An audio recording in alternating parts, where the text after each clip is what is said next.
Hello you all. ഇന്നലെ അമ്മ വീട്ടിലുണ്ടാക്കിയ ഉള്ളിവടയുടെ photo അയച്ചു തന്നപ്പോഴേ ഞാൻ വിചാരിച്ചതാണ് കേട്ടോ ഇന്നൊരു ഉള്ളിവട ഉണ്ടാക്കണം എന്നുള്ളത്. പണ്ട് സ്കൂളിൽ പഠിക്കുമ്പോഴും കോളേജിൽ നിന്ന് വീട്ടിലേക്ക് വരുമ്പോഴും വർക്കൊക്കെ കഴിഞ്ഞ് വരുമ്പോഴും ഒക്കെ അമ്മ എന്തെങ്കിലുമൊക്കെ ഉണ്ടാക്കി വെക്കാറുണ്ട് കേട്ടോ. അപ്പോൾ മോളെ ചായ ആയി എന്ന് പറയുമ്പോൾ ജസ്റ്റ് ചെല്ലുക, ചായ കുടിക്കുക, സ്നാക്സ് കഴിക്കുക, അത് മാത്രം ചെയ്താൽ മതിയായിരുന്നു, വേറൊരു പണി ഉണ്ടായിരുന്നില്ല. പക്ഷേ ഇന്നങ്ങനെ ചായ ആയി എന്ന് പറയാനോ സ്നാക്സ് ഉണ്ടാക്കി വെക്കാനോ ഒന്നും ആരുമില്ല.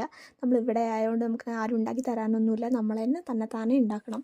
ഇപ്പോഴാണ് കേട്ടോ അതിൻ്റെയൊക്കെ വില മനസ്സിലാവുന്നത്. എന്തായാലും ഇനി അതൊന്നും പറഞ്ഞിട്ട് കാര്യമില്ല, നമുക്ക് വേഗം ഉള്ളിവട ഉണ്ടാക്കാം, നല്ലൊരു ചായ ഉണ്ടാക്കാം. പുറത്ത് ചെറുതായിട്ട് സ്നോ പെയ്തിരുന്നു, വല്ലാതെ ഇല്ല, തണുപ്പുമില്ല. അപ്പോൾ പണ്ടത്തെ കഥയൊക്കെ പറഞ്ഞ് ഞങ്ങൾ കുറച്ച് നേരം ചായയും നല്ല ചൂട് ഉള്ളിവടയൊക്കെ കഴിച്ചിരുന്നു. അത് കഴിഞ്ഞ് നമുക്കൊന്ന് പുറത്ത് പോകാനുണ്ടായിരുന്നു. ഒന്ന് പുറത്ത് പോകാമെന്ന് വിചാരിച്ചു, പ്രത്യേകിച്ച് കാര്യങ്ങളൊന്നുമില്ല. പുറത്ത് പോയി പഴയ കാര്യങ്ങൾ അയവിറക്കിയത് കുറച്ച് കൂടിപ്പോയോണ്ടാണോ എന്നറിയില്ല, ഞങ്ങൾക്ക് വീണ്ടും ഒരു മസാല ദോശയൊക്കെ കഴിക്കാൻ തോന്നി കേട്ടോ. അപ്പം ഞങ്ങൾ മസാല ദോശയും ഒരു ചൂട് കോഫിയൊക്കെ വീണ്ടും കുടിച്ചു.